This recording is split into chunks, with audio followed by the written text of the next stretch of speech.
Welcome to RPG Storytime Theater, the radio broadcast where we take the stories from role-playing games and turn them into short, digestible segments for your enjoyment. Today we present Gangbusters, the 1920s game of mysteries, mobsters, and mayhem. This evening's episode is Mad Dog Johnny Drake, the first of the Gangbusters modules. This is the recording for my notes on the unusual story of the pursuit of Mad Dog Johnny Drake. My subject is Detective Dylan, former detective... Dylan Grieble? Am I saying that right? If you could speak instead of nod, that would be helpful. Yes. It's spelled with an IE, so I wasn't sure if I was pronouncing it right. Not a detective. What's that? Didn't make detective. I was a cop with a beat. But you're a PI now. Right. Private eyes are usually former detectives. Right. But not you. Right. If you could be a little more verbal, this interview would be easier. Usually it's police dicks that turn into private dicks. Yeah, I understand that now. Okay, so, Mr. Grieble, why don't you start by telling me about what happened? From the beginning? That's usually the best place to start a story. I was staking out the Lexington Hotel where Mr. Drake was staying. He was suspected of having committed several crimes in other states. My partner, Jim Slade, and I were to tail him and move in when he pulled something. At 11:05 a.m., I noticed him slipping out the side door and stepping into Tiffin Alley. He was walking lightly, trying not to be noticed. He snuck down to Broad Street where I was parked, then headed down to Canal Street. What did you do? Followed him on foot. Slade and I tailed him down to Harrington Speakeasy on Canal Street. You know it's a speakeasy. Everyone does. I thought it was supposed to be a secret from the police. Only feds. But I've seen a few of them boozing up there sometimes. So you staked him out at Harrington's? Hell no. We went inside. They have good drinks. Did he see you? Nah, the place was crowded. We got a couple stools at the bar and I ordered my usual. What's that? A Sazerac. Or sometimes just whiskey. Straight? Yeah. What did Mad Dog order? He didn't order nothing. He kept eyeing the door. Then what happened? Phone rang. The phone rang at the speakeasy? What does that have to do with anything? You always want to notice what's going on around you. Can't decide what's relevant until you have all the intel. Who called? Don't know. Bartender scribbled something down, then gave it to the bouncer to give to Mr. Drake. Then he went off into the manager's office. The bouncer? Yeah. Nothing happened for a few minutes, so I downed my drink and ordered another. So it was longer than a few minutes? Nah, about 3. You downed a Sazerac in 3 minutes. I was thirsty. Are they Never mind. What happened then? Fight broke out. That's sudden. Who did Mad Dog attack? Wasn't him. Some scrawny guy ran out of the back room and attacked my partner. Apparently Slade had arrested him a couple years back. So what happened? Apparently he knocked off a jewelry store. No, in the speakeasy. Oh, I punched back. The scrawny guy laid Slade out cold with a mean right hook and brass knuckles. And I took him out with my Sazerac glasses. Wow. Then his friends stood up. Friends? 2 big guys, so I pulled out my badge. I hate doing that, but... That stopped them? It caused them to run for the door. Oh. As well as everyone in the bar. Oh. That's why I didn't like pulling out my badge. It's also why I'm not welcome at Harrington's anymore. So what'd you do? I ordered another drink. I think you have a problem.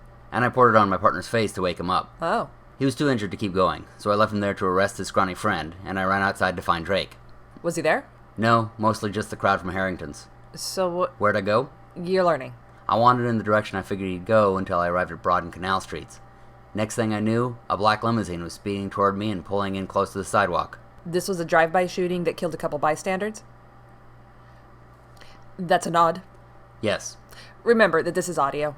It killed 2 people and permanently maimed 2 others. One of them was shot in the neck and choked on her own blood. The other was a father of 2, one a toddler who will never know what it is to grow up with both parents. The maimed people can barely function. So why did you survive? I saw it coming and kissed the ground. Was that from training you got in the Great War? What kind of a name is True? Pardon me? That's a little on the nose, My grandparents immigrated from Scotland when my mother was young. Maybe it comes from... but not straight from Scotland. They detoured through Canada like a lot of immigrants. That's where you got that tinge of an accent. Let's get back to your story. But they picked it up because they learned a lot of their English there. A lot of the Scots have so much of their own slang they almost need to relearn English when they get here. The name True would have come from your father, though. So you drew your gun? Hmm? Witnesses said you drew your gun on the car and returned fire. Yes, I shot out their tires. That was clever. Why? Most people would have shot at the killer or the driver. Tires are more effective and easier to hit. That's why it's clever. So I went to the limo and checked it out. Wait, you're skipping ahead. I'm skipping to the part that's important. But you had a whole gunfight. You skipped from car to car, closing in on a hitman with a Tommy gun in a fortified position, and you beat him. And? That's exciting.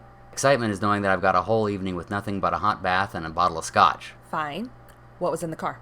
Envelope with a note that said cops were on someone's tail and they wanted them gotten rid of. And probably their payment for doing something about it. On the record, there was no money in there. On the record. What kind of drinks do you prefer? You're changing the subject again. I suppose I tend to do that. You sure do.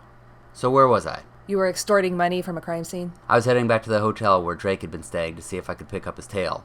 There was no sign of him, so I went up to his room. Did you find an envelope of cash there too? Only pocket change.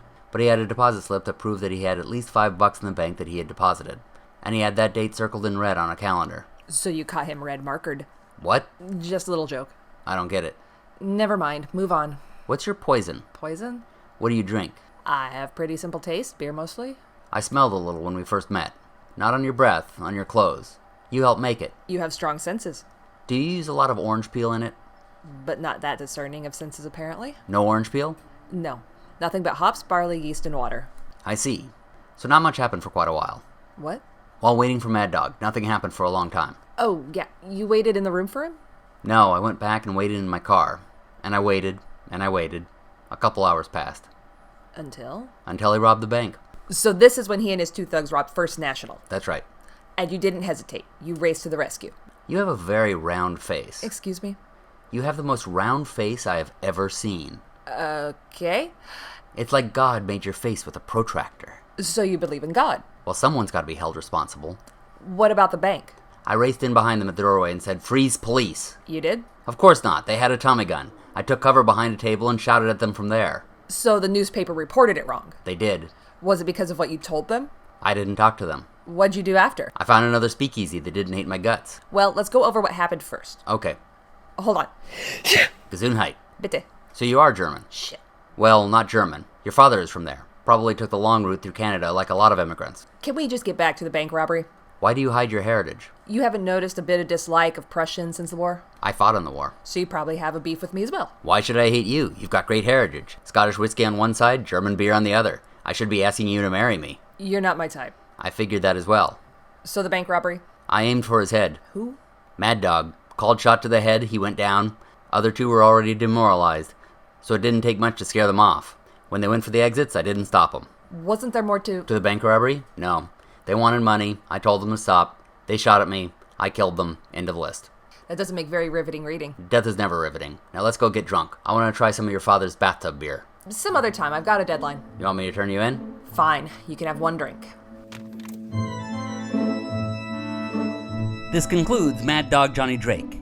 Tune in next time to hear a new story of mystery and adventure. Be sure to subscribe to hear more from this channel and ring our bell.